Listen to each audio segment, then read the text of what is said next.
Welcome to episode 28 of the Loose and Groovy Baseball Show. Thank you for tuning in. I'm going to add the timestamps down below for this episode, so if you want to jump around, you can. We have a lot of good things in today's episode. We talked about the American League and the National League, kind of a little bit of a brief overview.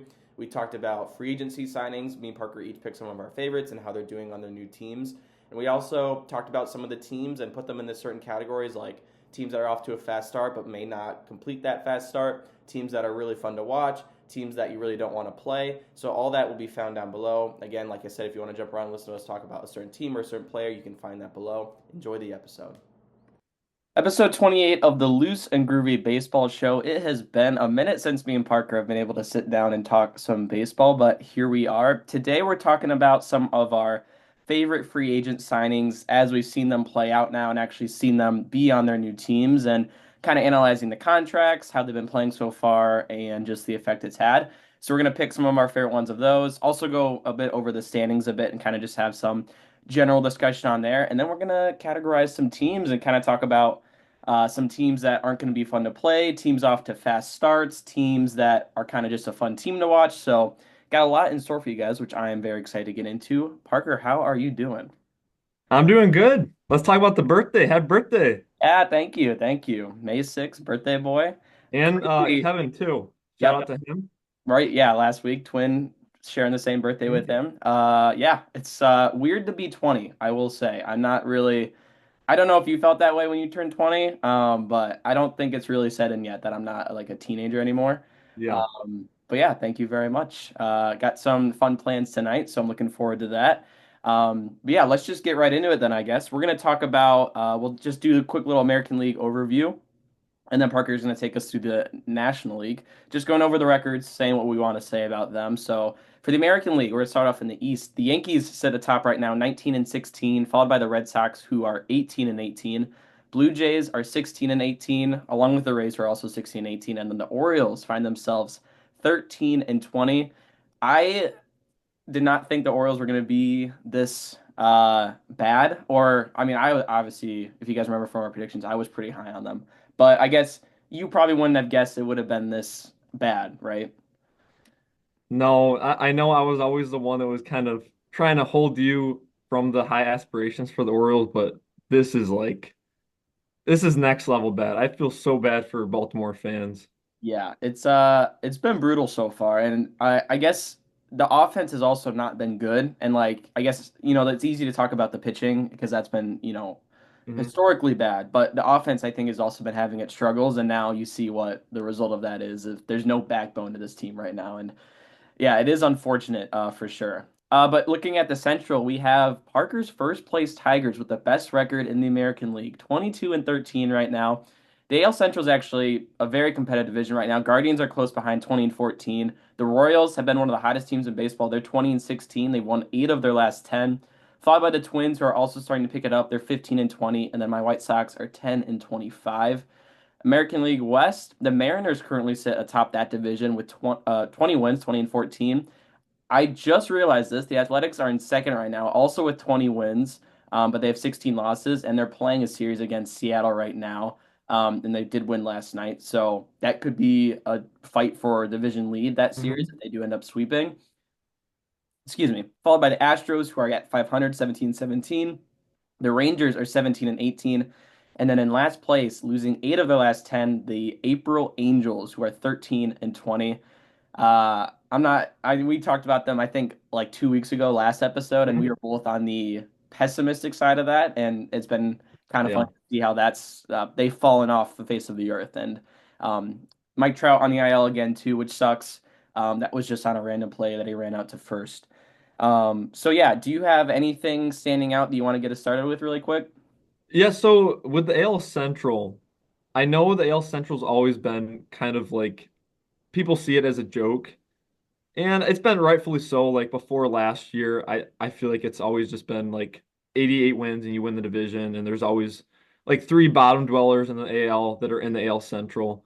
But is this last year we saw three teams get in, and the Tigers, the Guardians won the division, and then the Tigers and Royals, and then the Twins were just a couple games out of the wild card. And people were like, "Oh yeah, this is a fluke. Like this isn't gonna happen again. Like this is just a 1 year fluke this year." And then fast forward to this year, and now it's the same, pretty much the same exact pattern as last year. It's the Tigers, Guardians, and Royals, and the Twins are heating up. Do you think, when do you think the AL Central is going to get the respect out of the fans? Yeah, that's a good point because I would even ask like I know kind of like what you were saying a lot of the times the AL Central is pinned as like the worst division in the league and like having the White Sox in your division definitely doesn't help especially after last season. But you're totally right with like three teams yeah, three teams making the playoffs last year and now you're seeing it this year. No other team in the American League has three 20-win teams right now. So Yeah. they're, I mean, it's so weird to say that because, like, I think in everybody's head, you're like, oh, the Yankees, Red Sox are better than any team in the AL Mhm. Central, but that's not what the record is showing right now at all, really. And I would say probably the two teams atop the AL Central, the Tigers and the Guardians, are probably better than them right now, just the way they're playing. Yeah. Definitely the Tigers, 100% the Tigers. Um, yeah, I don't know what it's gonna take. I guess I would say like I think it's just hard because the other divisions have like kind of the more stereotypical Hmm. stars of the MLB, and meanwhile the Tigers I would say are more of kind of like a not like a role player team, but like you're not gonna like the casual baseball fan isn't gonna recognize as many players on the Tigers No. as they might the Yankees, and I think that's probably gonna be why. But at the same time, it's kind of nice for you in the AL Central where I still feel like the Tigers are underrated, even though they're the Yeah. best team in the American League. Like until you really look at that record and like see how well they've been playing, I feel like you're not really gonna realize that if that makes Mhm. sense. But it is fascinating because even looking at it, like just reading off it now, and I know the Royals have not been here the whole time, but they've Yeah. been very hot, so that's kind of why they've come up too. But the Guardians have also quietly been one of the better teams this year too. I Mhm. mean, 6 games above 500. You're not going to find many teams at that mark right now. Yeah, it is weird to think about, and again, it's that narrative, but it's just not really true. Yeah. And then real quick, the AL West. Exclude the Angels from the ranking. So it goes Mariners, Athletics, Astros, and Rangers. That's extremely surprising to me. Honestly, I'd be less surprised if it was flipped, if it was Rangers, Astros, Athletic, Mariners. So I think that division is going to be the most competitive in the MLB, honestly. I think that's even ahead of like the NL East. I think this division is going to be so competitive. And they really don't have that true bottom dweller. I don't really consider the Angels like a bottom three, bottom four team. Like they're Yeah. not on the same level as like the White Sox, Marlins, Rockies. So it's going to be a competitive division. I'm excited to see how that one plays out. Yeah, I'm gonna be talking about them a bit later when we do our team Mhm. category thing. But I would say, like, you could even still say the Angels have a long shot to win this division, but it Yeah. is at that point right now where like there's no bottom dweller. Everybody's super close. Like, Hmm. I'm not saying the Mariners. This is not their division to win or to this division to lose. I guess you could say. Like, Mariners are probably one of the division leaders I have as little of faith in. And it's not even to downplay their team. It's just more of like Yeah. the division they're in, what they've done in the past kind of thing. I agree with you 100% though. It is wide open. Do you want to get a start in the National League? Yes. Let me just jump over. Okay, so in first place in the NL East, we have the Mets at 23 and 13. Then we have the Phillies at 19 and 15, followed by the Braves at 16 and 18. Fourth place, we have the Nationals at 16 and 19, and then last we have the Marlins at 13 and 21. Moving on to the NL Central, we have the Cubs at first place, 22 and 14. Milwaukee with a 500 record at 18 and 18. Also Reds 500, 18 and 18. And then we have the Cardinals in fourth place at 17 and 19, followed by the Pirates yet again in last place at 12 and 24. Lastly, we have the NL West with the Dodgers in first place and the best record in the MLB, 24 and 11, followed by the Padres at 23 and 11. Giants in third place at 22 and 14, and then we have the Diamondbacks at 18 and 17, and then the Rockies at 6 and 28 for the worst record. So the NL West holds the best and the worst record in the MLB. And actually the second best too. The Padres is second best record. So Mm. any takeaways with those? Uh, I real quick, I want to say it's nice to see the Rockies being so bad because so much of the media is getting put on them and not the Yeah. White Sox.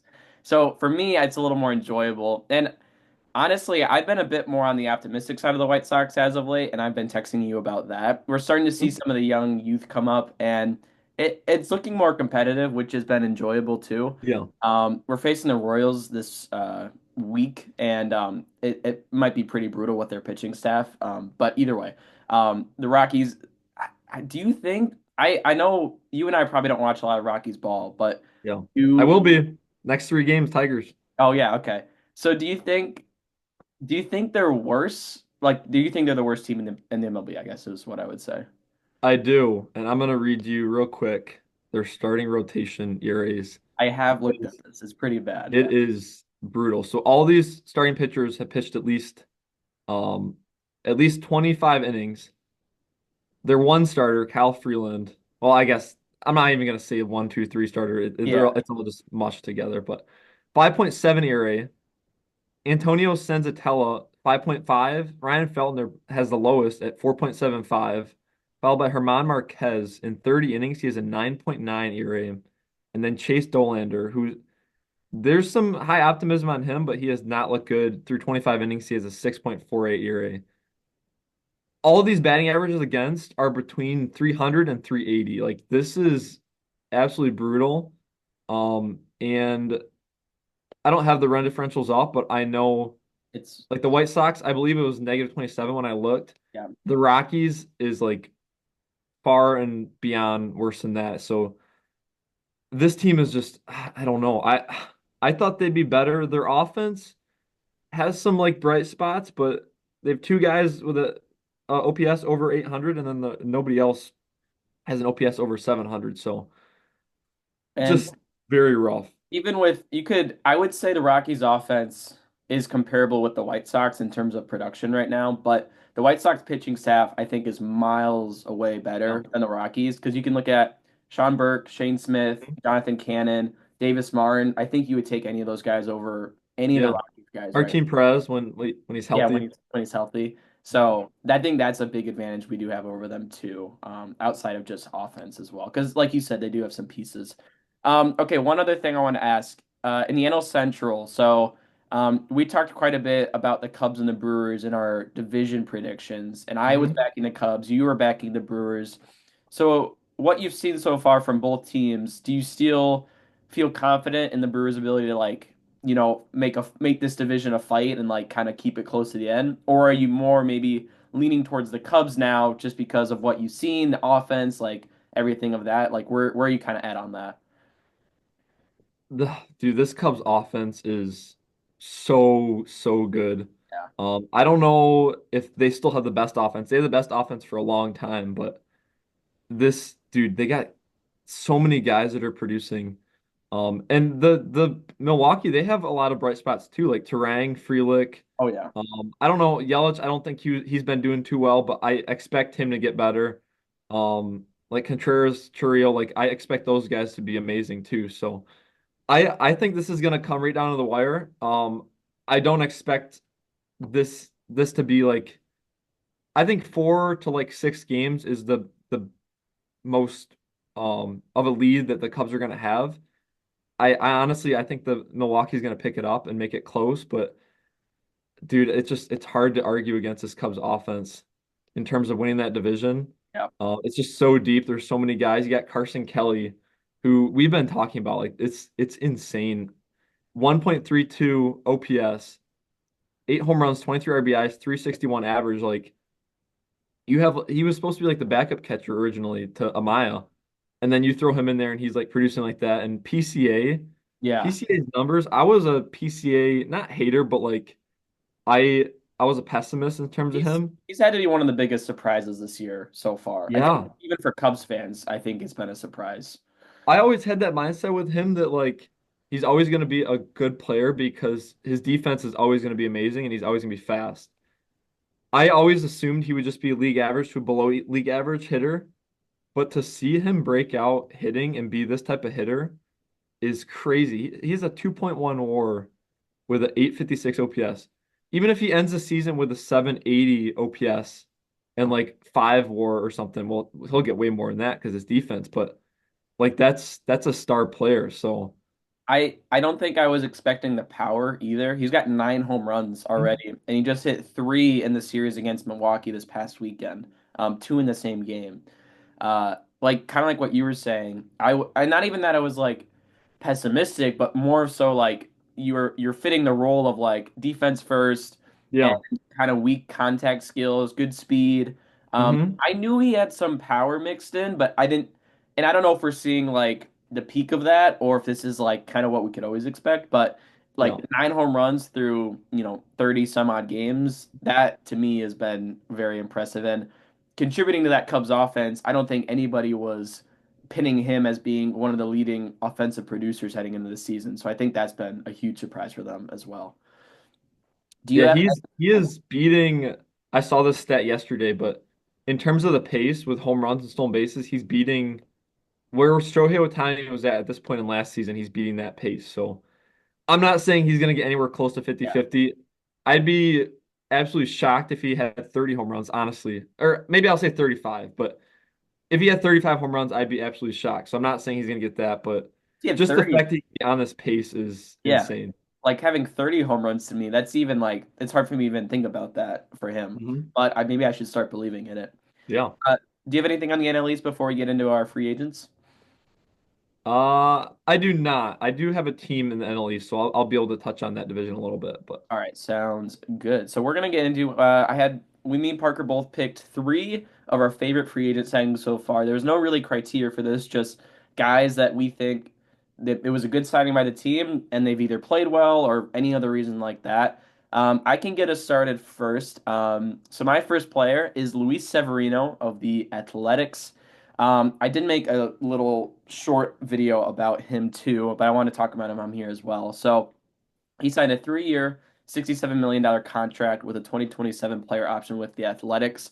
So far, he's got a 3.62 ERA and 42 and two-thirds inning. So my big thing, and obviously the numbers are great. yeah. For Severino, getting a 3.6 so far and being that kind of front man, I think that's exactly what the A's were looking for. So Mhm. it's been good on that part. But it's also been fun to see Severino it's like hard to describe. It's more of like an eye test thing, but the energy he brings to this team, I feel like it fits the Athletics perfectly right now. And not that he's like a young player, but that kind of young, scrappy, chippy team that the Athletics are playing as right now. I think Severino matches that so well, and I just love seeing him show some emotion after he gets himself out of a jam. His pitches always look like he's had some really good pitches this year that you see on like Pitching Ninja and stuff like that. But I just the fit has so far has looked amazing to me, and I think he just loves being there, which I think is really cool.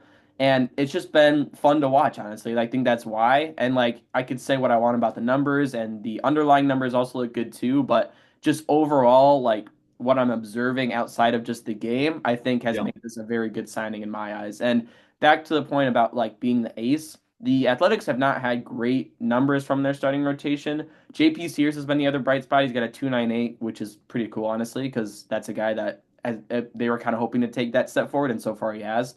But Osvaldo Bido and Jeffrey Springs have not. I mean, Bido is probably you weren't expecting much from him, but like Jeffrey Springs was one of the guys you brought in too, and he has not looked great so far. So Yeah. having Severino be that really good front man, it just has made this signing really good in my eyes, and it's been fun to watch. Like I said,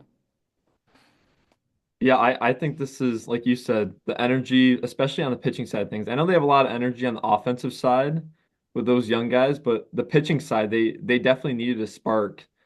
And I feel like he's provided them with that. It's very nice that JP Sears is kind of like it's not all on Severino's back. And Severino, he's still 1-3, but I'm looking at his game log. The last three starts that he had were all good starts. And there was no decision, but they won all three. So sometimes like even the win-loss doesn't really tell the full story. But yeah, he's just been very, very good. I was a skeptic on that signing, as you know. When we talked about that, I thought it was a little pricey for him. hmm But where they're at and like the pitching they need and they wanted to spend money, it's looking definitely very, very good right now. So, yep, okay, you want me to jump over to me now? yep, yeah, you're good. Okay, so I have Max Fried. He has been absolutely amazing. We talked about him. We both can probably agree he's been the best starting pitcher in the MLB so far. Yeah. Um, and this is pretty expected, but I wouldn't say a 1.01 ERA was expected. Yep. 44 innings, 6-0 record. He's got the most wins in the American League. His whip is .94. And just the biggest thing in terms of like value to your team that I saw was in Max Fried starts, the Yankees are 7-0. And then in all other starts, they're 12-16, Mm. which blows my mind. Yeah. Like to imagine them not signing Max Fried and just banking on Garrett Cole being Garrett Cole. If they did that and then Garrett Cole went down as he did, they'd be in a very bad position. So Max Fried has kept them afloat very well, and it's looking like a huge signing for this past offseason. Wow. Yeah. Because I mean, let's say you take away those 7 wins and like what? It's like 3-4, 4-3. They're Yeah. like a 500 team right now, maybe. Hmm. So I have not seen that stat, but that's extremely impressive. I was thinking about him, and the I remember we talked about this too when he signed this in the offseason. I am more. It probably is wrong to say this now, but like it's an 8-year contract, and that's what Hmm. makes me nervous. So I'm just still not the biggest fan of this Yeah. contract. Like in year one, month one, it looks awesome, right? But I'm just more. I think there were better options to pick from in the current Yeah. moment. But so far, like you said, it's been perfect and exactly what the Yankees Hmm. needed. And it's been awesome to see him step into that ace role that they needed desperately with Cole going down. And I agree. I do think it's a lot of money and it's a long time. And I think this kind of goes back to what we talked about when we were going over like the free agent signings and everything, where you're kind of paying for the first like 4 years rather than the last four. Yeah, Like you're almost expecting the last four to be kind of rough, but like he wanted this long contract, so in order to get him, you had to give him that 8 years or 7 years, whatever he wanted. right. So you're kind of banking on these first 1, 2, 3, even 4 years to make a splash in terms of like winning a World Series or winning another pennant. So Absolutely. that's kind of what they're banking on, I think. I still am skeptical on the whole 8 years, 218 mil, but Yeah, okay. All right, next, moving on to my second player. I got Nick Pivetta from San Diego. So he signed a 4-year, $55 million contract. This was late in February, I think. I just looked Mhm. it up. There's player opt-outs after 26 and 2027. So something funny I wanted to bring up is the AAV on this contract is actually cheaper than Charlie Morton's deal right now in Baltimore. And I just wanted to bring that up as comparison for what Charlie Morton's done so far in a Orioles uniform. Wow. And I think Morton signed before Pivetta. You might have to fact check me on that, but that sounds right. So something that was a pretty big conversation piece for the Padres was that rotation hanging into the season and how it was a little thin. So they go out and get Nick Pivetta, who he turned down his qualifying offer in Boston, which was like 20 million. And that was kind of shocking because a lot of people didn't think he was worth 20 million. So he kind of bets on himself, gets a good contract with San Diego, and he's been really good. 2.01 ERA and 40 innings pitched. He's got a 5-1 record as well. Uh, the Padres don't get off to as hot of a start without Nick Pivetta on this team. Yeah. But looking at the rotation, Michael King's been like, I mean, it's the 1-2 with him and King right now. King's got a Mhm. 2.09. But looking past that, it gets a little concerning. Yeah. Dylan Cease has not been Dylan Cease. He's got a 5.61 ERA. Then you go to Randy Vasquez, who's at a 3.9, which is respectable, but he's got a 5.07 FIP, which is kind of just like Oh more of boy. of ERA and where it like Yeah. really should be and how lucky they're getting. And so seeing a full ERA jump is a little concerning. You'll probably see that regress down to a fours sometime soon. And then for the five, they're kind of bouncing back and forth between Kyle Hart, who got injured, and then Stefan Kolek, who I think has made one start so far. So like you can just kind of imagine what this rotation would look like without a Nick Pivetta here, and it looks a lot different. And so really good job on San Diego's part and recognizing, value in Pivetta and getting him on a pretty cheap contract. And at the same time, they're not tied down to him for so long where if Pivetta balls out, the rest of the season and Yeah. 2026, he can leave, and then San Diego isn't tied down to that contract either. We know they have big contracts with Bogarts and Tatis and Machado. So, like, from the player side and the team side, this contract has looked excellent so far. Mhm. Really happy for Nick Pivetta, and like I said, for San Diego, this has been huge in helping them get off to the start that they've gotten off to. Yeah.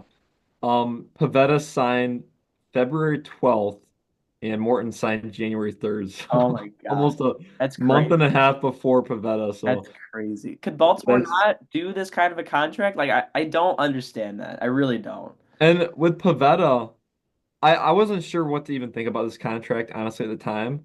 But I'm looking at his savant, he's always been this like great like strikeout guy with good strikeout stuff, but it's just never like really showed up in the stat sheet. Like last year he had a 3.51 expected ERA and it turned out to be a 4.14 actual. And I know you can't like look at expected that much. Hmm.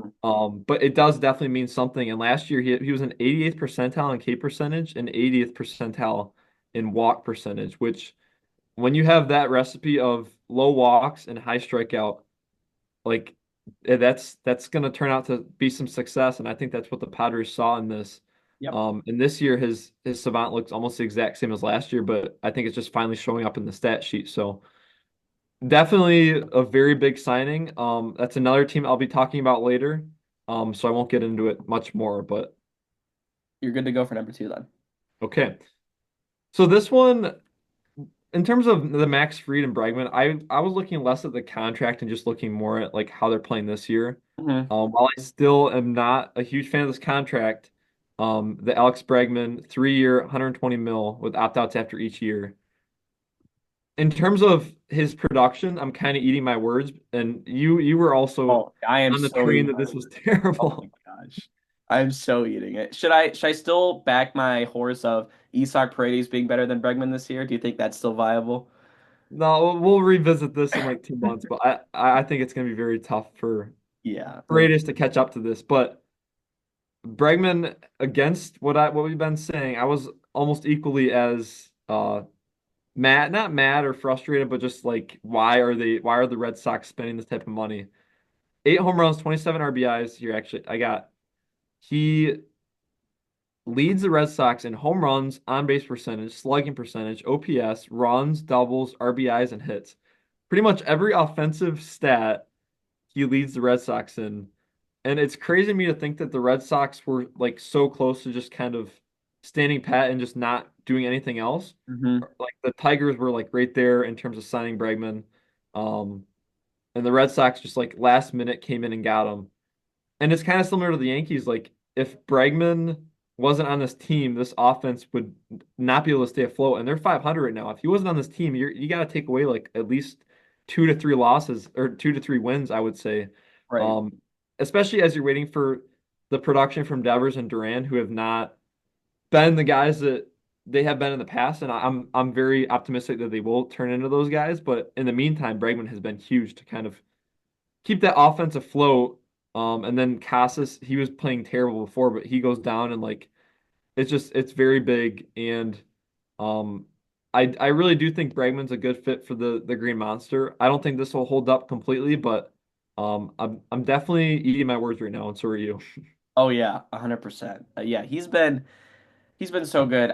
It's so mean. Oh, not mean, but like it's bad too because like I don't know if you get this way, but like when I make a take on here, I want it to be right, and then I start rooting against players so that it Yeah. is right. And I feel like I got to stop doing that because now I'm rooting against Bregman, which there's no reason to. Like he's playing really Yeah. well, and it's been a very good fit in Boston so far. And so I should probably stop doing that because it's not fair to Bregman either. But yeah, like I'd echo everything you said. He's been so good, and like I didn't know he was leading the team and all those stats. And like it's weird to think. I was also gonna bring this up earlier, but Boston is only a five. They're 18-18 right now, which Mhm. is kind of like weird in my mind. I feel like they should be No. better. I know I saw a graphic today that I think they lead the league in blown saves right now, and that could probably be a big reason why they've dropped a few Mhm. here and there. Um, but yeah, like imagine what you could do, like what would happen without Bregman. And like I'm sure you've seen all the graphics also where Bregman has these big days sometimes where he's getting Yeah. 4 or 5 hits, 2 home run games. Like he's been perfect there, and it seemed to work with the whole moving Devers to DH thing too. So that's nice. Yeah, it's been really good. And like, yeah, we're kind of ignoring like the whole contract and at the end of the day, it's kind of more like it's Boston. It's not a big deal. Like, yes, it's 40 million a year pretty much, Yeah. but They wanted to spend money. I mean, yeah, exactly. they spent the money. They wanted to spend it. Their fan base was getting on the owners to spend more money, and they did that, and it's working out. So, Yeah, 100%. So good for Bregman. He proved us wrong, 100%. All right, so for my last player, a guy you already talked about, I did put Carson Kelly here. 2-year, $11.5 million deal. There's a 2027 mutual option in there. I texted you the other day and I was like, when's Carson Kelly going to stop balling out? Because it's like he kind of keeps getting brought up everywhere, and you're kind of just maybe not waiting for him to be bad, but like waiting for him to not be doing this. Um, yeah. just reading off the stats, like you said, 1320 OPS. That's with 8 home runs, 23 RBIs. This is in 20 games with 80 plate appearances, by the way. So he's been doing this the whole year. I don't know if you've seen this yet. 17 walks to only 7 strikeouts. Is that like that's insane? Like he's doubling his walk to 17 to strikeout 7. ratio. It's And the insane. percentages, I think it's a 21% walk rate, and he's striking out less than 10% of the time, which is crazy. Another funny stat, he just got a 1.6 WAR so far, or F WAR. That has pretty much matched his WAR from last season, which was 1.8. So he's been insane. And you did bring up Amaya earlier, and Miguel Amaya has actually been better than he was last year too, which is Hmm. awesome. And a lot of the talk heading into this season with the Cubs is, getting another catcher to pair with Amaya. And now you have one of the best catching tandems in the league, I would say. I think any game you kind of have to. I don't know if you game plan for these guys, especially with the other bats they have in their lineup, but it's not something you can just push over now. I think Amaya is sitting around a 740, 730 OPS for a Yeah. catcher. That's completely respectable. Oh, yeah. And then you have Kelly coming in, whether that's off the bench or he's making a start. He's a threat to hit right now, and you gotta think about him, which is really strange to say, but with the way he's been hitting, you kind of have to in a way. So I've just been very impressed with Kelly. I don't have much else to say on him, and yeah, I'm really excited for him. He hit a home run yesterday, too. Did you Did know he? that? Yeah, No, I you didn't. know, another home run yesterday.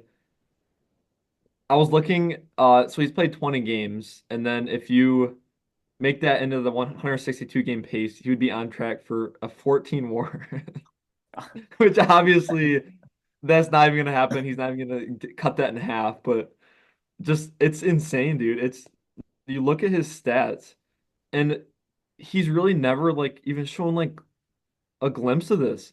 His highest WAR was 2.1 other than this season. And that was the year he had a 240 batting average, a 750 OPS. He was just average. Mhm. Like he's already almost met the WAR his lead or his career best WAR through Yep. just 20 played games. It's absurd. I'm waiting for him to slow down, and I just pull up his game log, and he hits a home run yesterday. So just he's hot until he's not, I guess. And we kind of forgot this. He hit for the cycle already too. Like I Yeah, feel like which is insane. Why yeah, is he right. hitting triples? Why? Like we talk about all these numbers. You're like, oh yeah, he hit for the Yeah. cycle too. Like that's insane, insane. All right, Okay, well, you're good. I will move on to another signing that yet again I was very down on, and I'm eating my words, and that's almost why I'm bringing these guys up, just so I can give the respect that they deserve. But this is Jorge Polanco. Mm, I didn't really want to do a re-signing.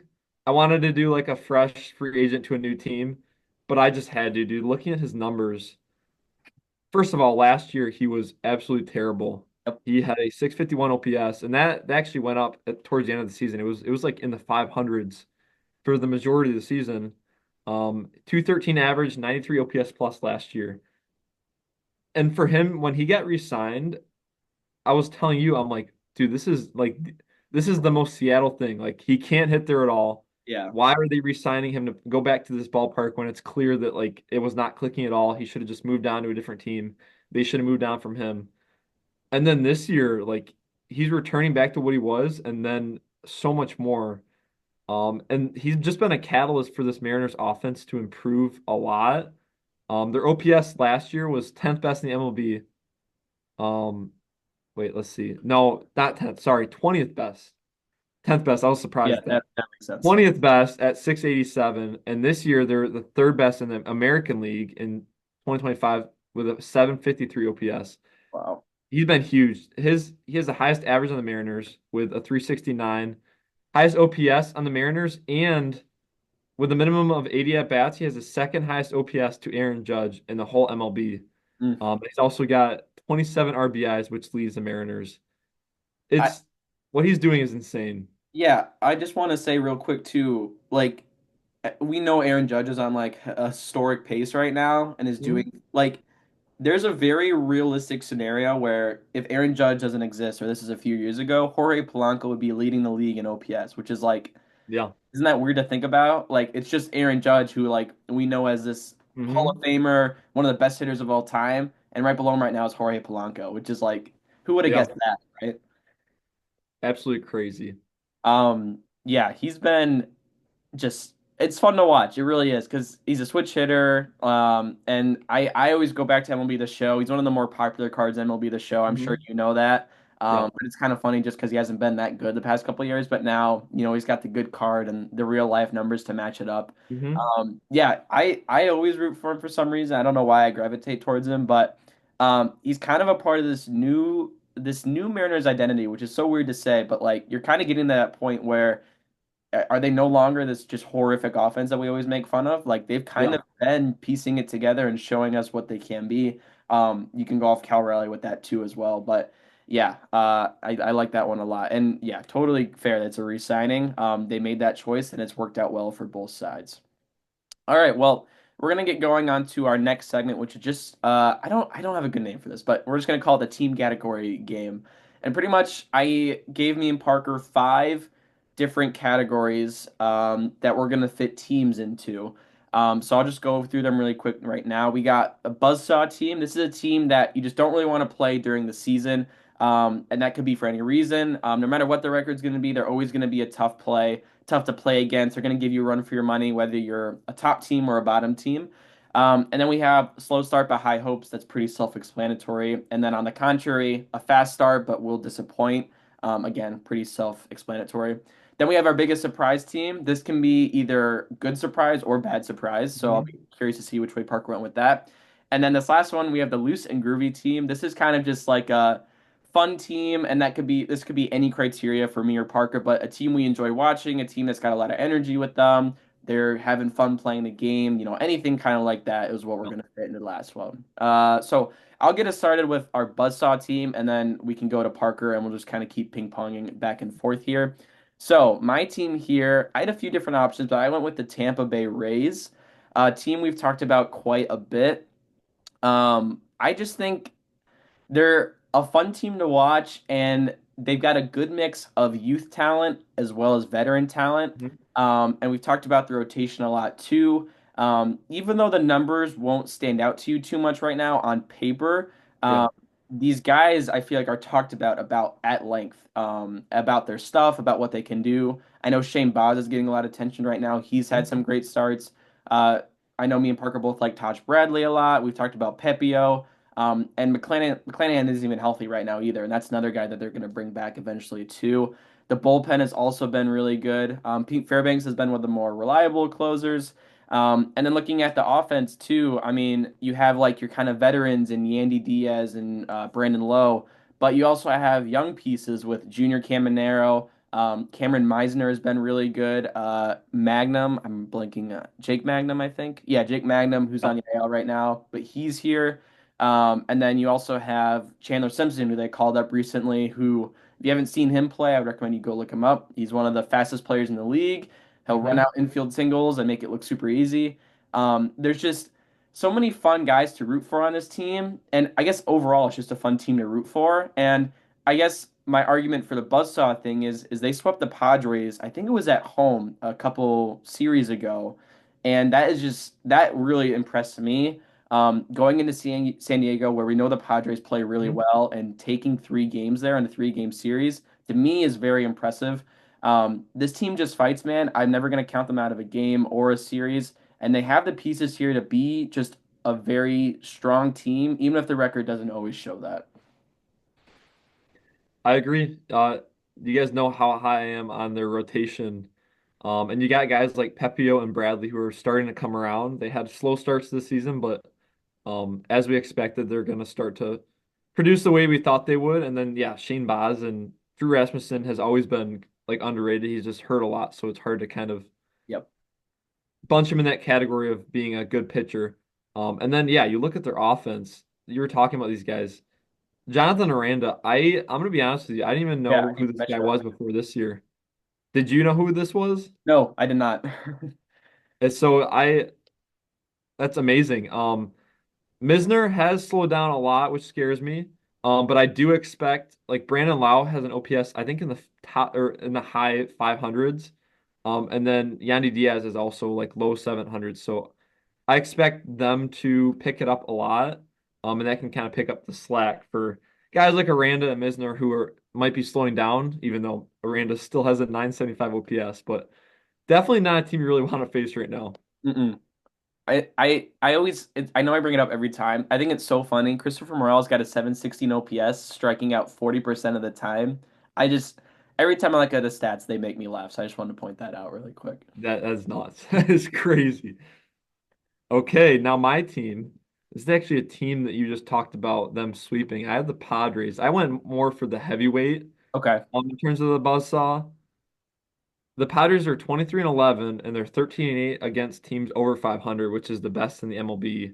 And they have a plus 39 run differential. And we've talked about this a lot, but they have the lowest ERA in the MLB at 2.73. When you got those top two guys, you talked about them in Pivetta and King at 2.01 and 2.09 ERAs. Mm-hmm. They've combined for 9 wins for this team. Their opponent batting average, it's below 200 for both of them. Like they are playing on another planet. And Randy Vasquez is a great four starter. A 3.9 ERA, you'll take that Yeah. all day when you have those top two guys. And then Dylan Cease, I don't know. It's so weird how he has these up and then down, up and down. Like there's been a pattern of up and down years, which I don't understand at all. Mm. But he's such a good pitcher. I still think his stuff is so nasty. You can probably agree with that since you're a White Sox fan. You've seen more of him than I have. But he's way better than a 5.61 ERA. I think he'll get that to a low threes by the end of the year, maybe mid threes, and that's still a great three starter. So if he can play how we think he can play, that could be the top three starting pitchers for a rotation in the MLB. So absolutely huge. And this isn't even looking at the strongest part of this team, which this carried over from last year, so we know it's not a fluke, but they have the lowest bullpen ERA. One here, I'll let you guess. What do you think their bullpen ERA is? Okay, it's probably a little unfair because I was watching Yankees Padres last night and they put a graphic up. I Okay. think I'm gonna say like 189. I think that's what it's at.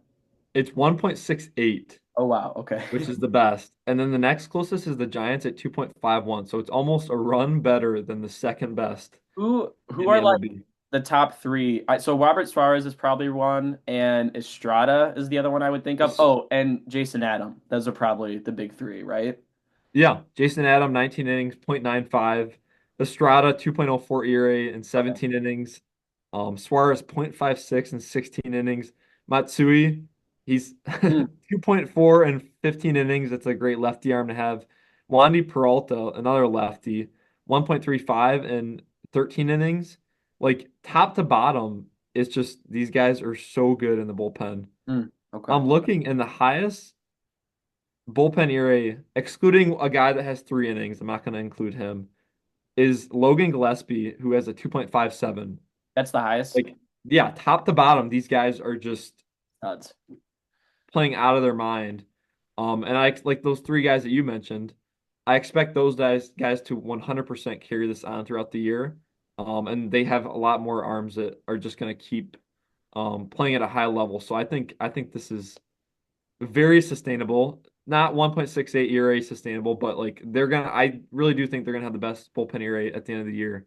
And then this isn't even like looking at their hitting. Like we Oh yeah. know they have these massive like stars on their hitting side. Jackson Merrill has been raking since he returned from injury, right? He was He's out back. for a while. Or did he go up? I'm just looking at his stats. I forget when. I think he's still out. I think he's on Okay. rehab right now. But So yes, he was off 2 weeks. yes. 1.091 OPS when he's played. Amazing. And then Tatis. I still do think Tatis is amazing. I know we had the Riley Green Yeah. Tatis agenda. But I believe he still has the best WAR in the all of MLB. He's got 8 home runs, 18 RBIs, 317 OPS or average with a 943 OPS. He's been playing amazing. Cronenworth has played as he has in the past. Last year he's kind of taken a step back recently, but he's playing back to that all-star Cronenworth that we know. And then Machado is just always going to do it. 817 OPS with good defense. And then the surprises, I guess the one surprise for me, and you can talk about this a little bit, Gavin Sheets. Slow down a little bit. 800 OPS still, 4 home runs, 14 RBIs in only 30 games. This offense is great too, and when you have that type of pitching, I don't know why anybody would want to play this team. Yeah, Sheets has been like it's a weird mix for me because White Sox obviously, and he was never this good. Even over a stretch of like 20 games, it was never Hmm. this. Um, and it's like tough, but it's like I'm also happy for him because like he has the prototype to be this big slugger, and it's nice Yeah. to see him finally kind of get into that. Um, and I remember I even made a joke at the start of the year when we were looking at the Padres. I was like, Sheets is a platoon bat that isn't a good platoon bat or something like that. Like, he Hmm. doesn't do his job well, but he's done his job extremely well so far this year. I don't think they really use him against lefties, which makes sense. I think he's strictly just a righty bat. But like to have that in supplement to your superstars is great. And we've talked about some of our concerns with the Padres about like the depth and like what you have after, your Tatis, your Machado. And to have Sheets kind of be performing like this and to fill in when guys go down or to bring him in off the bench and late in the game, it's been awesome. I also do want to say they were showing Estrada was pitching last night, and they showed his splitter grip. And I know we don't talk much about this, but Yeah. he holds it in between his ring finger and his pinky. So it's like I don't have a ball, but it's kind of like here, and Wow. that's where it goes out of, or it rolls out here in between this gap. And I've never seen a splitter grip like that before, but I or is that might be his chitter. I would have to double check. I forgot which pitch it was, but they showed it, and I couldn't believe what I Yeah. was seeing and like how that moves off of it and everything. Yeah, the Padres. I 100% agree with you though. That's a good team to pick for this, and Tatis playing like MVP again, which is cool. They're definitely must watch TV again, which is that's always good because San Diego baseball is fun to watch when they're hot. All right, moving on to our slow start but high hopes team. I'm a big fan of my pick for this one. I got the Texas Rangers. They're currently 17 and 18.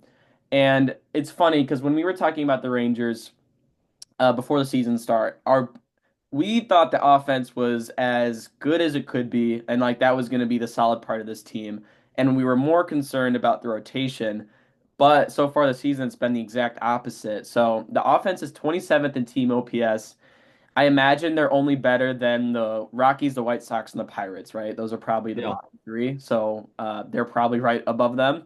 And just some guys I want to point out who are struggling. Marcus Simeon's got a 508 OPS. Adolis Garcia's got a 644. Jock Peterson's got a 334. I'm sure you guys Mm. have heard about the struggles with Jock.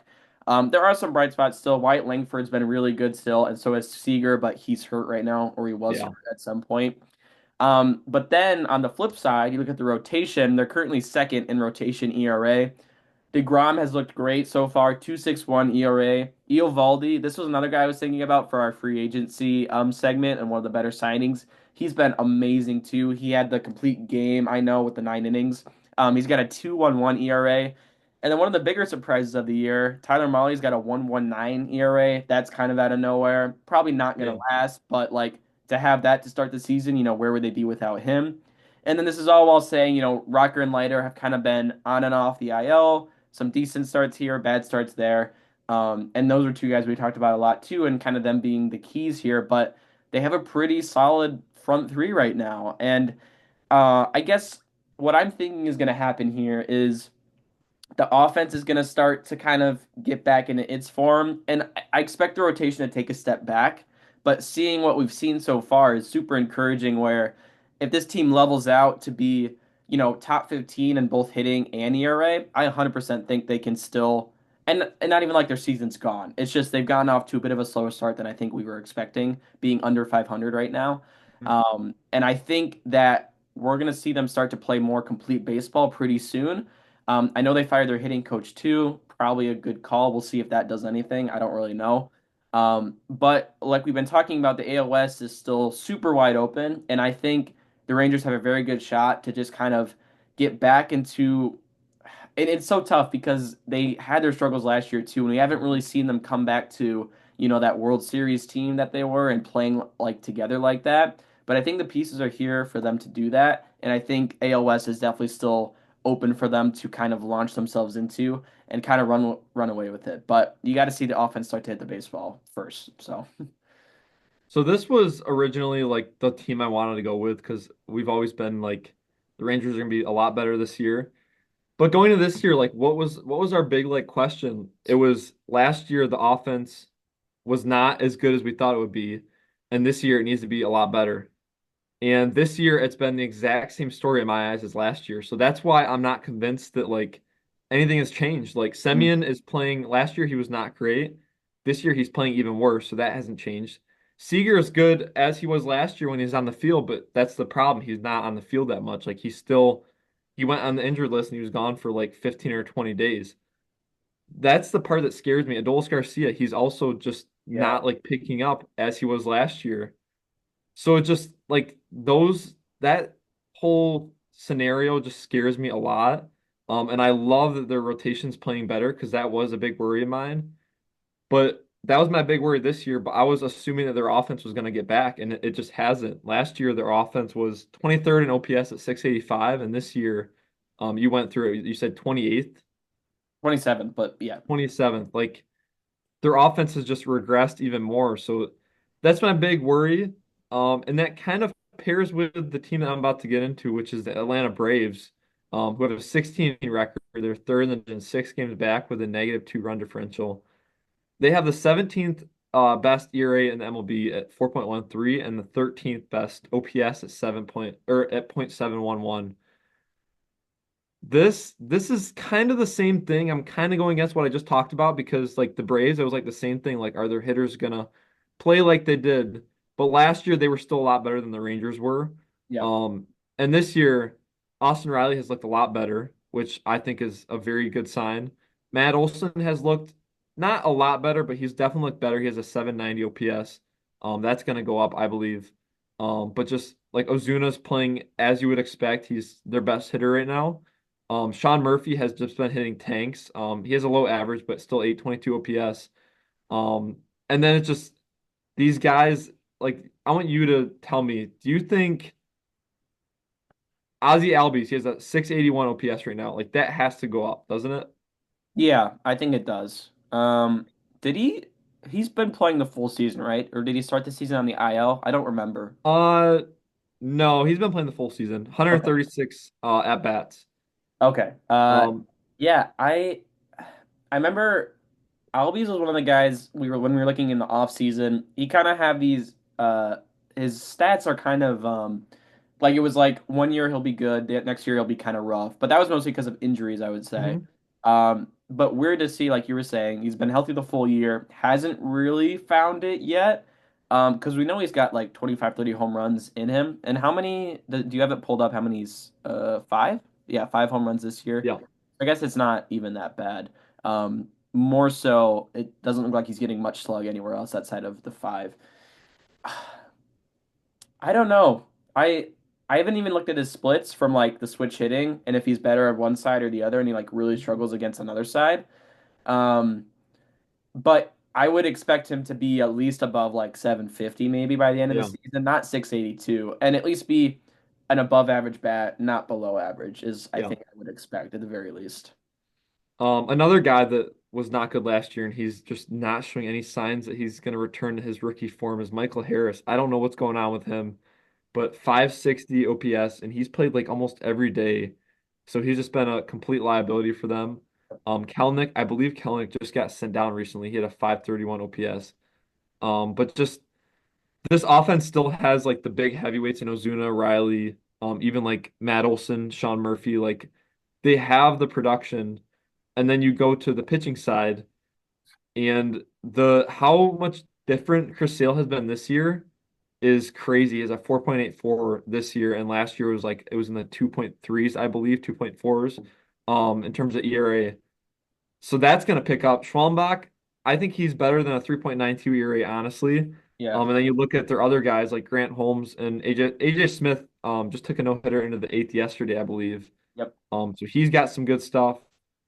Grant Holmes, he has a 4.24 ERA right now. I think that'll kind of settle like that. And then Bryce Elder, underlying numbers are never good, but has always seemed to have good numbers at the end of the season.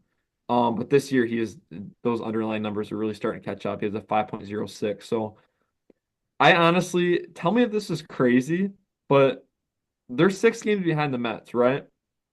I still think the Phillies are a better team and they're going to win that division, but is it crazy to say I really do think the Braves have an equal chance to win the division right now as the Mets, and they're 6 games back. I don't see this Mets starting rotation holding up as well, and I think the Braves are just going to kind of get better and better as the season goes along. Yeah, so the Mets have definitely outperformed their expectations in terms of the rotation, where everybody was skeptical about it because you got Mhm. Kodai Senga hasn't really pitched a full season yet, like kind of, but he's been off to a great start, and then Clay Holmes has been a pleasant surprise. Um, I'm blanking on the other guys in that rotation right now. That who else in that rotation? Oh, Griffin See, Canning. He's been really yeah, good out of nowhere. Um, so you're thinking the Braves have just as good of a shot to win it as the Mets do right now? I do, and that might be crazy. 6 games is a pretty big gap, but the Braves have slowly started to climb. They were at one point, I think, like 7 or 8 games under 500. Um, I don't know. I really do think I still think the Phillies. That was my preseason pick for the division. I still think the Phillies are going to take it. But the Braves are by no means out of it. I mean, they're only a game behind Milwaukee right now in Right. terms of, I guess, if you look at the wild card standings, and I know that's really early for that. Yeah, yeah. Man, and I think I picked the Braves to win this division actually. So Yeah. do I agree with what I was saying at the start of the season or more kind of I mean, it's tough. It's obviously tougher now, yeah, looking at right. how they've done. 100%. So Cunha's coming back. That's something to think about. How good is he going to be on two ACL, repairs now? I don't know. Um, like how much can you really expect from him in those, especially in that first month coming back? Like kind of like I'm not really expecting much from him until late in the summer and kind of in that postseason push kind of stretch. I will say, I think you're right about the Braves continuing to get better, and the Mets might be punching above their weight just a little bit right now. Um, but it, it's so tough to say because, like, who on this Braves team would you rather have than Pete Alonso and Juan Soto, looking at the offensive side of things, right? Like, Yeah, Pete probably, Alonso's probably been not many. yeah, right. So Pete Alonso's been one of the best hitters this year. Juan Mhm. Soto hasn't even been Juan Soto, and there's still 9 games above 500 right now. And looking at the Braves lineup, there's not really another set of two I would take over those guys right now. Um, and the rotation, I think Sale and Schwellenbach can be one of the best 1-2s in the league by the end of the year. Mhm. Sale's still striking out a lot of guys. I think the ERA is going to go down. He's had a couple rough starts. I think it will get better. And same Yeah. with Schwellenbach. He's had some really strong starts, but also some not so good starts, and that's why the ERA is a little bit inflated. Mhm. But like what you were saying, I think he's a really good pitcher. And then, Yeah. yeah, like you said, you saw Smith Shawver take a no hitter late last night. Um, I it is so tough. Like I would say, I think it'll be very close between the Braves and the Mets by the end of the season. They both have. I think the Mets right now have more strengths than the Braves do, so I think I might give the edge to the Mets just based on what Yeah. we've seen so far. But I'm definitely not counting out the Braves right now. But you still think the Phillies are better than these two, right? I do. I still think the Phillies have an edge, but again, if the Braves win this division, like it should not be like a huge surprise. And I'm Absolutely. sure you can agree with that. Yeah, and I mean it was 0-7, 0-8 to start the year, right? Mhm. Yeah. So even them being 2 games below 500 now, I think that's pretty impressive that they fought their way back here, and they've made it interesting a little bit again to where we can have these conversations of okay, let's compare them to the division leader Mhm. and like kind of thinking about postseason stuff like that. Yeah. So definitely don't count out the Braves just yet. All right, well, moving on, we got three more to get through. Next up, we have the opposite of our last one. We got fast start, but will disappoint. This one, it's hard for me to say this is a fast start, but I think for the team it is. I have the Athletics, and I don't have much to say on the Athletics because I don't want to discredit the team that they're putting out and what they're doing. I just think they're punching a bit above their weight right now. They're 20 and 16, 4 games above 500, and like I said, they're only 1 game outside the division lead in the AL West right now. However, it doesn't take much to look, or it doesn't. You don't have to look into too much this team and what they're doing. They've got a negative 21 run differential. Their expected record is 16 and 20. They're also 6 and 11 against teams above 500, which means they're 14 and 5 against teams below 500. So I just think when they start to run into some of the more competitive teams, it's not going to go as well for them. Yeah. And again, I don't want to discredit what they're doing because they're probably one of the more fun teams to watch right now. With Lawrence Butler, Tyler Soderstrom, and his breakout. They still got Brent Rooker. Shea Langeliers has been solid. JJ Bleday has been good. Jacob Wilson. Like, you could go on about all these guys that they have. Nick Kurtz got brought up recently. Mhm. So again, the team is awesome and I am rooting for them. I just think this is not sustainable for them to be this many games above 500 and to be one of the top teams in that division. I think they're going to fall below that at some point and be more of that, like, second, third, fourth place team, even probably Yeah. third, fourth place in that division. But again, of all the credit to the Athletics, I just don't think I was very surprised to see them at this point right now, and I don't think that is going to continue. Yeah, I'm just gonna kind of echo what you said. Like the starting pitching still and Right. the bullpen, honestly, everything still scares me a lot. Like we said, Severino was a huge pickup, and if they didn't have him, I'd be extremely scared. Um, but yeah, it's not looking great in terms of like the future outlook with this pitching. They do have a 2016 record, so you have to give them some credit. Another thing that I want to point out, which I've talked to you about this a lot, because this surprises me so much. Yep. But we were looking at the comparison between home record and away records. And this was like a week ago, I believe. So I don't know how much it's held up since then. But there was every single team had a better record home than they did away in terms of win percentage. And there was only one team that went against that had a worse record, a worse win percentage home compared to away, and that was the Athletics. And they moved to this new field, and they're the only team that plays worse away, and they have a 13-7 away record and a 7-9 home record.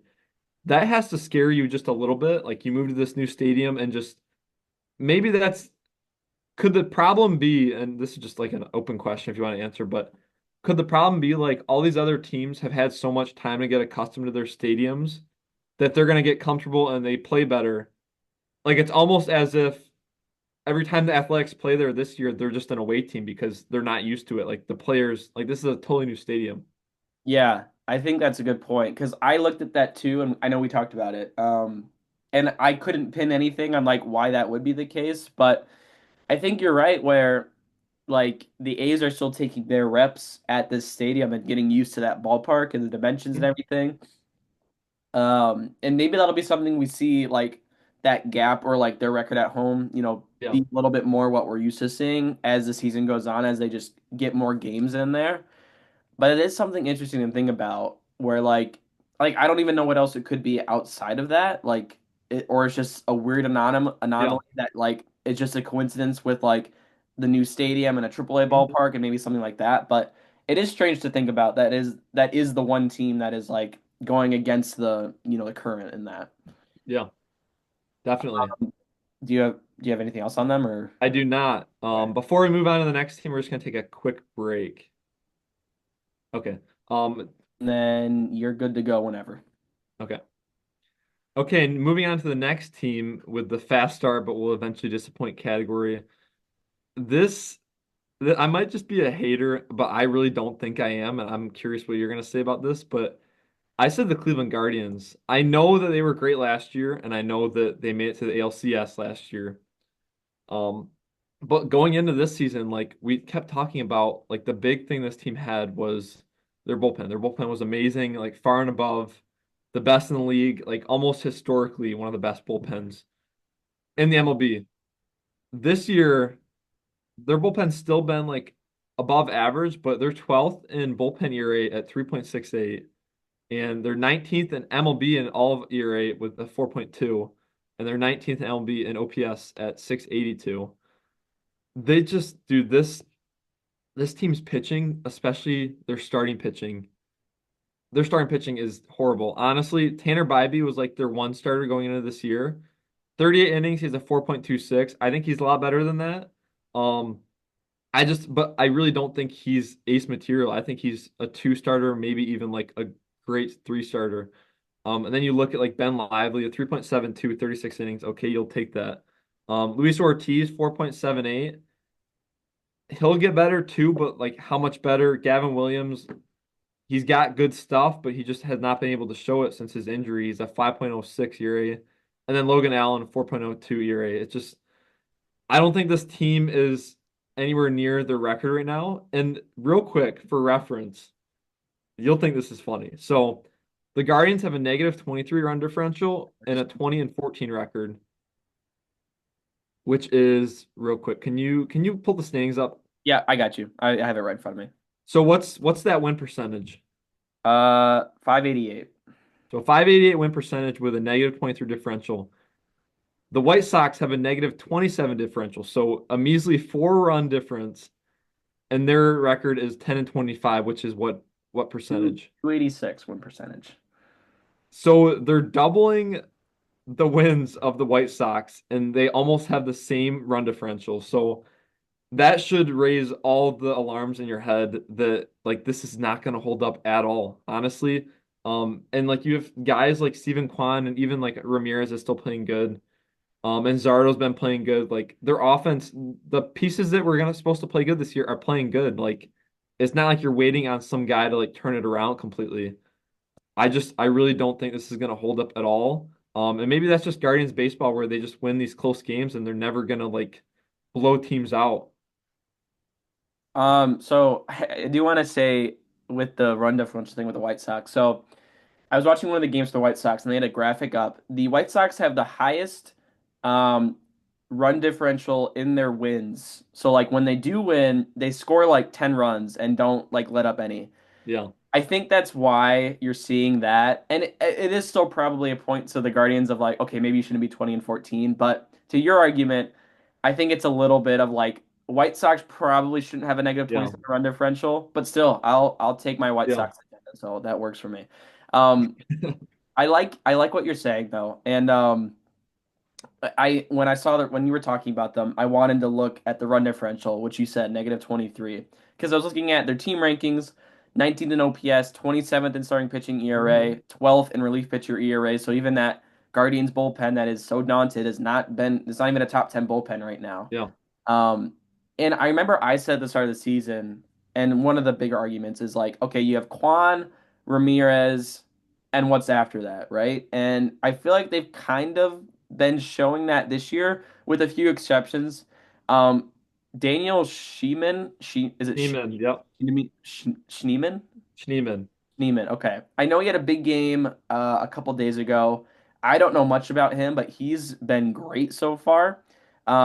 And then also I want to talk about Kyle Manzardo. He's been really good. 821 OPS, 130 WRC plus. So you're starting to see they're getting contributions here at the Mhm. offense. And it's not even awful. But even like Jaren's only got a 754 OPS, which I did not know. Yeah, Um, but yeah, so the offense isn't I wouldn't say the offense is what really concerns me. It's more of like what you were saying with the rotation and the bullpen. Yeah, I 100% agree with like Bybee and Ortiz. Ortiz, he just walks too many guys for me. I know his yeah, strikeout numbers are pretty high, but almost 5 Ks per, I mean, walks per nine. It, wow, it's just, there's not a lot of command there, I feel like. And you see that in his starts where he can go 5 or 6 strong and strike out 11, but then there's other starts he has 5 or 6 walks and he's out in the fourth inning. And that's just kind of maybe the game you're going to have to play with him. And Bybee's had his struggles, but I think he'll be okay by the end of the year. And then the bullpen, I don't know if you already said, but Clase, I know everybody's kind of yeah, getting on him for his struggles. 5.87 ERA in 15 innings. He's not been great. He is starting to get better, and I know he's come in and he's had a couple better outings, but still he's not point 0.5 or point 0.6 ERA Class A that was last year. I believe I think Cade Smith is like the like kind of the closer now. They kind of flipped him just because Class A was struggling that much. But you still have the big four here pretty much. You got Heron at a 2.84, Cade Smith at a 1.08, and then Gaddis is a 0.68, Yeah. and Class A obviously, like I said, and they've all pitched above 10 innings, so they've been pretty good so far. Um, it's so interesting to think about, but it's another team I think they're definitely punching above their weight, but at the same time it's hard to say that because like what you were saying, like there is this thing where this is Guardians baseball, like Yeah. nothing's going to blow you off on the stat sheet. They're not going to Hmm. be leading the league in a lot of different stats, but they're going to win baseball games, and that's kind of what they're doing again. It's like a Brewers kind of thing, but in a Yeah. different way, kind of. So it's tough. I don't think I'm gonna lean with you on like the fast start but will disappoint kind of thing. Yeah. I think I don't even I guess I wouldn't say the Royals are better than the Guardians. I don't would you? I I probably would. That Kansas City rotation and their bullpen, what that bullpen has morphed Yeah. into with the new acquisitions. I do think the Royals are better. Yeah, Um, but yeah, it's still like those top three teams and even the Twins are starting to heat up. Like right. all three or all four of those teams are all competing for this division, I think, in the middle of the year. Yeah, I think I need to see more from the Royals offense to say that they're better than Cleveland. Yeah. But I don't disagree with you or like think I think it's totally fair to say that they're the better team. Mhm. So it'll be an interesting team to look out for and see how these next couple series go because I think there's a very real shot they're close to 500 next time we do an episode or whatever, and Yeah. not this kind of thing. So Yeah. that'll be interesting to keep an eye out for. All right, we got two more categories. So next one we're gonna do biggest surprise team, and like I said, this could be good or bad. I have the San Francisco Giants, Me and too. okay, so we can kind of Mhm. just ping pong off each other for this one then. So they're sitting at 22 and 14. I believe that's third in the NL West. Yeah, third, one game behind the Padres, two behind the Dodgers. I don't really know what to say because it's like nothing everything that's happened for them so far I would not have said would have happened at the start of the season. Yeah. And like they were kind of penciled in as like the third or fourth place team in this division. And I remember we were even saying like they could beat out the Padres, I think, because we weren't as high on the Padres as kind of Yeah. what they showed. Um, I want to point out some guys on the offense though that I'm kind of a big fan of. Mike Yastrzemski, he's been really fun to watch. He's got an 878 OPS. I love his swing. He's got a really nice lefty swing. Hmm. It's fun to see. He had a splash hit grand slam. I think it was a Hmm. walk off too, a couple series ago. That was awesome to see. He's been contributing. Wilmer Flores, I believe, is still okay. He's kind of fallen off a little bit. 710 OPS though, so still I saw contributing. that. The RBIs. Yes, yes, the RBIs. I think he was leading the league in RBIs for some time, I Hmm. want to say. The big star, I guess you could say, is probably Jung Hoo Lee with an 843 OPS. Yeah. Not on a lot of people's radar heading into this season because he was hurt, I think, almost all of last season. He's been awesome, not striking out a lot, definitely a good contact back, and with a little bit of power. It would be funny if he were to play in Yankee Stadium, like if he was on the Yankees or Mhm. whatever. I think he would be one of the better players in the league for sure because he can take advantage of that short porch Yeah. just because he doesn't have as much power. But I remember he had a really great series at Yankee Stadium, and so that was just pretty funny to see. And Adames is also starting to kind of heat up just a little bit. I think he had a two-homer game the other day, Yeah. and Chapman's also been contributing still. So the offense has been fun, and they're a fun team to watch right now. And then I'll also just quickly talk about the bullpen, and then I'll kind of let you get what you want to say out. But I think this has been one of the better surprises for the Giants too. So they're second in ERA bullpen, and like you Mm. said, that's only behind the Padres, who are far and away the best. Um, yeah, so kind of just looking at it, you got Ryan Walker, the closer. The ERA is a little bit high, but that was from I think it's from one bad outing he had, and I forgot it might have been against Milwaukee, I want to say. But he still has six saves. Camilo Doval is back. He got optioned last year to AAA, I remember, because he was struggling so much, but he's looked really good. They also have Tyler Rogers and Eric Miller in here as well. Um, I know I always like to bring it up, but Hayden Birdsong, I just think the last name is really funny, but he's also a very good pitcher right now. Um, And it's a very similar situation with the Padres bullpen. We're looking at just top down. There's not many guys you're going to find that have a very high of an ERA, and they're shutting things down when they have a lead. And so that's also been, I think, something that was not what a lot of people were expecting was for the Giants to have one of the top end bullpens, and that's definitely helped them be at this point where Mhm. they're at right now. Yeah, looking at Ryan Walker, you're right. So he recorded one out and gave up 3 hits and 2 earned runs against Milwaukee, and then the outing before that, 4 earned runs against the Angels. But other than that, he's given up like 1 run in like 10 innings. So just a couple back-to-back bad outings, but he's still a very good pitcher. He had a 1.91 last year ERA in like 76 games played. So he's gonna be good. Yeah, they're their back three of Camilo Duvall, Ryan Walker, and Tyler Rogers, and whatever combination you want to put those in, is very, very good. And dude, again, I want to give more flowers to Logan Webb. Like, Mm. I know we hype him up a lot, but he is still so, so, so underrated. And like he's done so much for this team. It's crazy. He's got I think what I don't know what stats you went over, but 2.61 ERA, almost 50 innings, like just the same thing he's done before, where he's just absolute workhorse, and now his ERA is even better than it has been in the past. So Robbie Ray, he was great in spring training. I doubted a lot. He's been looking great. I think Verlander is just going to get better, and then yeah, the other two guys, I'm not really sure what to say about, So but yeah, I was gonna ask, does the rest of the rotation concern you at all outside of Logan Webb? outside of Logan Webb, it does 100%. Okay, yeah. I That don't know. I Sorry, kind of I get shouldn't stopped there have said too. So, that. Yeah, I don't really know what to think about it. We know Robbie Ray and Verlander have had success in the past, and they can do it in the future, but like they can also have the age catch up to them, and like we've seen these guys be bad in the past too. So it's definitely very scary outside of Logan Webb. But maybe this is just the case where maybe they only need to go 4 innings, and then you give it to that dominant bullpen for true, 5 innings. So true, true, true, I true. don't I don't think this is gonna hold up that well, but the Giants have always just been a team I've underrated, and they've always proved me wrong. Kind of like Milwaukee, who I'm starting to come around on, as you guys know. And then Cleveland, I guess I'm still doubting them apparently, but Uh, it's pretty funny too. I know we talked a little bit about Patrick Bailey in our catcher rankings, and I forgot where each of us had him. He's been, and I don't know what the defensive stats are like checking out to be. And again, it's kind of hard to like compare that so early right now. But a 744, I mean not 494 OPS, okay, 38 WRC plus.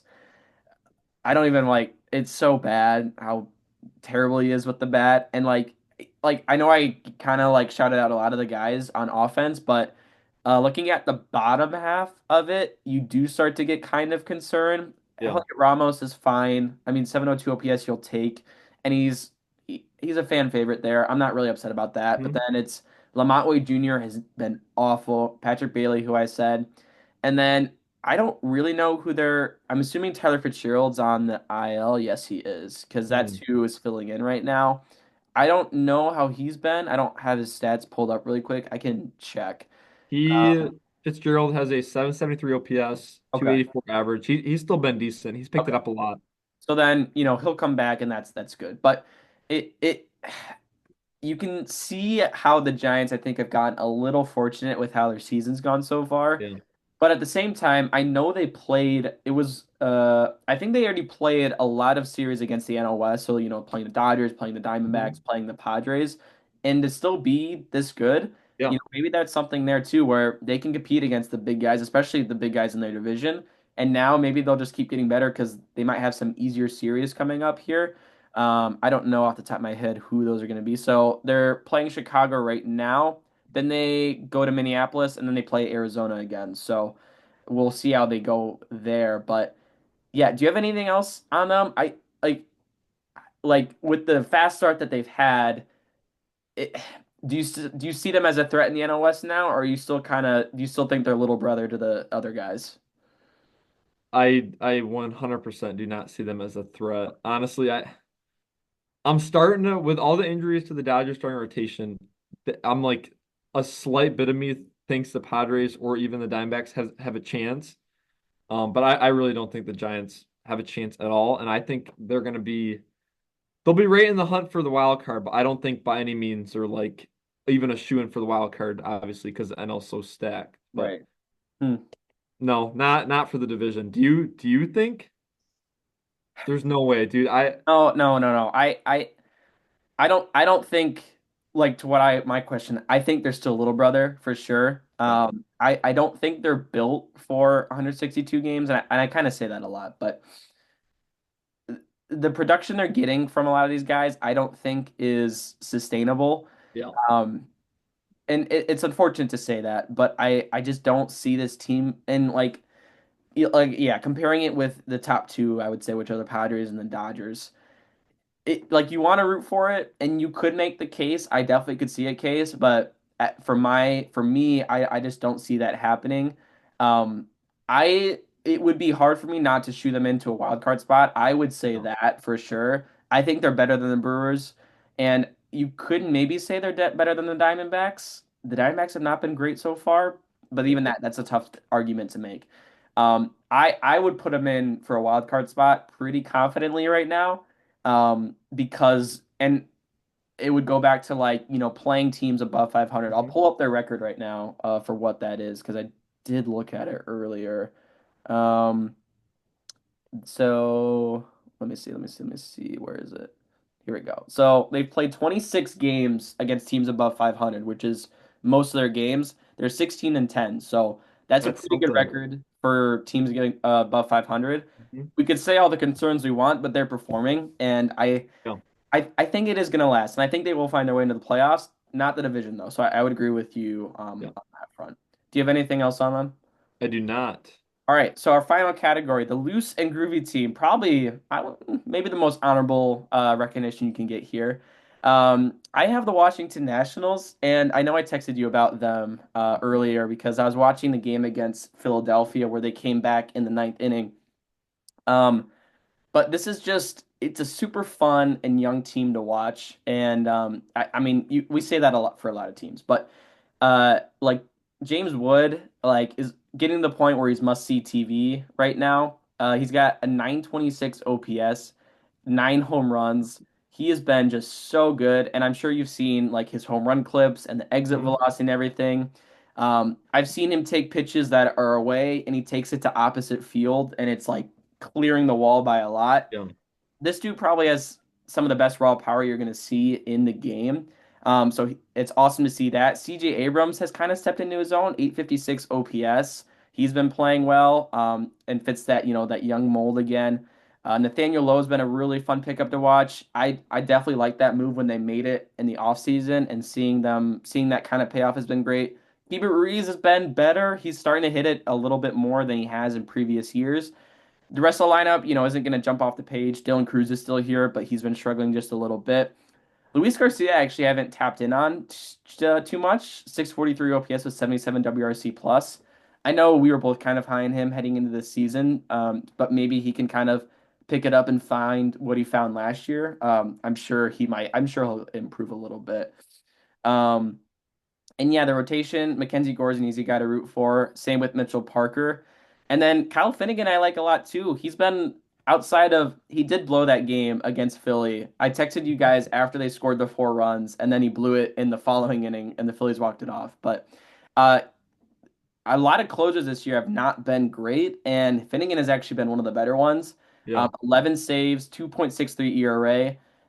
He's been a lot of the times you'll see him come in and the game's over, and that's just how it's been. Yeah. But there's just so many fun plays you could point at for the Nationals. So many like crazy stuff they're doing, comebacks and like keeping games close, keeping games competitive. They're an exciting team, and they're playing with house money. There's not really any expectation for them. And for Nationals fans, seeing their young kind of core start to come up and get playing time has got to be Mhm. really awesome. So they are my loose and groovy team. Yeah. I don't have a ton to say about them. But do you think it'd be fair to kind of pair them with the Athletics with like fun offense, some young bats, Yeah. a couple like veteran bats, and then the pitching really needs to like step it up, kind of. Yeah, I think you're probably dead on with that. Because who are you confident in outside Mackenzie Gore? And even Mackenzie Gore, you could probably say, like, yes, he's striking out a lot of guys right now. I think No, he's leading the league, leading the NL in Ks. 68. Yeah. Yeah, he Um, is. He's leading but all MLB, I believe. Okay. So yeah, I mean, seeing him make this jump has been great. But like, Jake Irvin, is that a guy you're gonna buy into? Probably not. Mitchell Parker, he had a really hot start, has kind of Yeah. slowed down a bit. I know Josiah Gray's on the IL right now for Tommy John. But yes, I 100% agree with you where the offense has got all these really fun and exciting pieces. Mhm. The pitching is still probably needs some work. So I think you're dead on with that. Yeah. Okay, well, I will move on to the last team. And you knew I was going to bring them up eventually. It was inevitable with how they're playing. As Tiger fans, we have to cling on to Oh yeah. any sort of good success we have because we don't know how long we're going to get it or when we're going to get it again. So I do have the Tigers as the loose and groovy team. They're 22-13, which is the best record in the American League. They have the best run differential in the MLB at plus 63. And this is like going into the season, and you kind of echoed this. You were a little more worried than me. I had a little more optimism. But their offense going into the season was very, very scary. I will admit that. And so far their offense has been very, very good. They're sixth in the MLB and OPS at 755. And they get production from so many different bats. I think I saw on Fangraphs, I think it's either eight or nine of their like everyday players have a WRC plus over 100, which means they're above average, which is mind blowing. Um, Currently, the Tigers have seven players with an OPS at least 800. And just to see guys like Torkelson, who you just give up on, the 1-1 pick, and then you got like Casey Mize, the other 1-1s. You go into the season just thinking like, okay, these guys are probably busts. Like they have not shown at all what their prospect kind of status told that they should have been. And then you got Torkelson on pace. He's on pace for like 47 or 48 home runs right now. And then Casey Mize has a sub 3 ERA. I think actually sub like 2.5 ERA. And they're just like carrying this team. Not really carrying actually because there's so much other production, but they're just being like such a catalyst for this team's success. And you got Kerry Carpenter doing it as he would. Gleyber Torres, I know you were high on him going into the season, especially with your second base rankings. He's been great.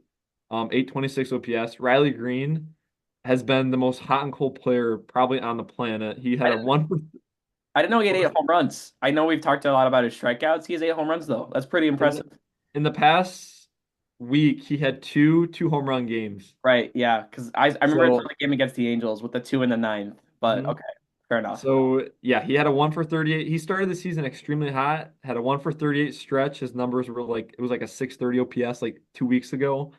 And then ever since then he's just been scolding. Mm. And then Dylan Dingler, 804 OPS, 301 average. Zach McKinstry, 291 average, 802 OPS. He had or sorry, three. Yeah, okay, that was right.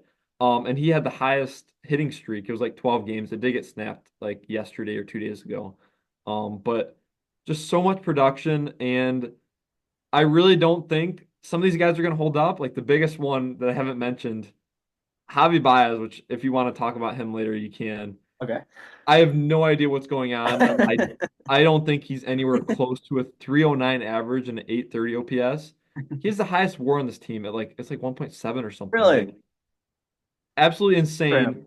He's playing shortstop when we need him to. He's playing center and robbing home runs. Like I it's exciting, but my brother told me yesterday, he's like, what do you think his average is gonna end up? And I honestly think it'll end up at like 230. I don't 220 maybe. I don't think this is going to hold up at all, but like it makes me so happy. We're spending 24 mil on him. It's been just terrible in the past, and he's just been a liability, and I wanted him cut so bad. I never wanted to see him again. And for him to do this is just mind-blowing to me. Yep. Um and I think when Parker Meadows comes back, which should be within a month, and then Beerling should come back maybe next series, couple series, they're going to pick up for the lack of production that we might get out of Baez in the future or McKinstry in the future, which like those guys aren't going to hold up. Even Dingler, I don't think that'll hold up much. But and then the biggest thing is the starting pitching. This is well, the bullpen best ERA in the American League. Mm. But this starting rotation, I think, is the strongest suit of this team. 2.21 ERA for Skubal at 40 innings. Casey Mize 2.7 in 36 innings. Jackson Jobe 3.38 in 24 innings. Reese Olson 3.03 at 38, and then Jack Flaherty at 3.79. Before Flaherty's last start, like it was almost to the point where every starter had an ERA under 3, which is just unheard of. Hmm. It just it's crazy, dude. I don't get it. Like we bring up Kiter Montero and he can get us a win for like a game or two and a double header. And then our bullpen is just like it's like the same bullpen chaos minus like last year we had the one starter and then all bullpen games. Yeah. This year, like you can throw any guy in at any point and you just expect them to be dominant. So it's been so much fun and I'm just trying to savor it as much as I can. Yeah. Because I don't know if it'll last, but I really do think this team is built long term pretty well. I texted you the other day and Kevin, and I said what I say. It was like I've been waiting for the Tigers to slow down, and they haven't. They just haven't. Like they've been the best team in the American League. Maybe could argue the best team in the MLB, honestly, like genuinely. Um, Production all over the field in all three areas. They are so strong everywhere right now. It is incredibly impressive. I was incredibly wrong heading into the season. I was very low on them. I thought like fourth in the AL Central pretty much. I thought the other three Yeah. teams were better. And yeah, like you said, I'm eating my words a lot. Okay, I have three questions. We can try and make them quick. Just because I'm curious, like your thoughts on them, because you watch them a lot. Hmm. What have they been doing with Colt Keith? Because with Torkelson being good and playing first, right? And then you have Glaber back healthy. Is Keith been DHing or like playing defense still? Like what have he's kind of been struggling a little bit with the Yeah. bats. What have they been doing with him? Well, first of all, after this last game, I think Colt Keith has a WRC plus over Yeah, 100. yeah. However, 190 average, 661 OPS, so it is very fair to say his bat has been bad. Um, in terms of defensively, it's been kind of what you would assume. It's been a lot of like playing first, switching with Torque in terms of DH. Okay. Kerry's been playing the outfield a lot more than he has in the past. Um, and then for a while it wasn't even a problem because Glaber was out for like a week or two. So he just slid it into second base. And it was bad. He costed us 2 games with it just purely based off defense. I think the Tigers got in his head a little bit with that switch in the first place. Um, but yeah, it's just been a lot of switching between second and first, whether it's with Torque or if Glaber gets a day off here and there, he'll slide into second base. So Okay. nothing crazy. Just it's been nice because they found time for all these guys to Yeah. get some play time and get some run. So yeah, Okay. Second question. Dylan Dingler or Jake Rogers? Dingler, 100%. Okay. Dingler has, I think, actually, I can't really say this for sure, but he has like the best arm or like a top 3 arm for a catcher. Okay. His defense is great. His hitting, like we've never really seen this out of Jake Rogers. He had a 20 home run season like a few seasons ago, but even then he had like a 205 like average. Dingler, I think he'll settle in like the 700 OPS, low 700s maybe. Um, but I'm totally fine with that with his defense. I do think Jake Rogers is a better defender, like he's one of the best in the MLB. But to see this production out of a catcher, like I really can't see how you can go to Jake Rogers being like the everyday guy. Yeah. So when he comes back, I think he'll just be a backup to Dingler. And he'll definitely just catch all the school starts. So, okay, final question. I don't know who, so they're ranked fourth in starting pitcher ERA so far. I don't know who the top three teams are, but I will say, out of all the teams we've talked about and just looking through stats, I don't see another team with five solid guys that are all healthy and pitching as well as they are pitching, like really at all. So, do you think right now the Tigers have the best rotation in the MLB? And I won't judge you if you say yes, because I think you would be right. Yeah, I do honestly. 'Cause they've got the ace. Yeah. Flaherty's really good too. And then three Hmm. through five, I Job, Mize, Olson. and Olson. Like I don't Yeah. you're not gonna find much better, and they're all healthy and they're all pitching well. Yeah. Like you look at the Padres, and yes, the Padres have, and they might be ahead of us in terms of that. They probably are. Okay. Um, one of those three teams that you were talking about, but and I think the Rangers are as well. But like those teams have like the heavyweights, like they literally have two guys that have a ERA at two, like two almost flat. Yeah. Yeah, the Tigers don't have that, but you also look at the Padres and their five starters like Hal Hart, who has an ERA at six, and like Randy Vasquez and Dylan Cease, who's not playing good. Like I agree, like in terms of consistency and like what can really hold up throughout the season, like you lose Skubal, and I still think it's not one of the best then, but like if we lost Skubal right now, I still think this rotation would be good, which is crazy to think about, especially last year with Skubal being the only starter. I agree. Um, but just based off that, yeah, I really do think they're the best. Um, and yeah, I'm excited to see where this is gonna go. And Scooble should honestly, it's a 2-1, I think, right now, but it could be lower. And like, Hmm. take away those first two starts, he let up 4 runs in Yeah. against the Dodgers, three against Seattle. Outside of that, he's probably been the best pitcher in the MLB, and those starts following after. And there was a stat going around about the 5 starts after those first two, and like it Mhm. being one of the best stretches, I think. Did you see Yeah, that or I something? did. Okay. 38 strikeouts to one walk, which Yeah. is Oh yeah. insane in So those yeah, five starts. yeah, so 6 against New York, 9 against Milwaukee, 4 against Kansas City. That was when he let up the 2 earned runs. He had Hmm. 11 against Baltimore, and then he just had 8 against Detroit, and then the only walk was against Kansas City, like you said. So yeah, he's been found what he was missing in those first two starts, I guess. Whatever happened, or just kind of getting back into that season kind of Tariq. But he looks just as good as he did last year, and I bet that's very exciting for you. Oh yeah, 100%. It's just it's been insane. It's honestly bringing me back to like 2012, 2013 Tiger rotations. Oh yeah. And I know you weren't like as big on baseball at the time. And honestly, I was so young, I don't remember it really that well, but just like the Scherzer, Porcello, Max or Justin Verlander, that era, it's kind of giving me a little flashbacks of that. So I think this rotation can take us far. And even if this offense falters, which it has to, like this offense isn't, it's not as good as a sixth best in MLB. I'm gonna be honest with you, but Yeah. even if that falters, like I still think this rotation can carry us to the division. Absolutely. I 100% see that too.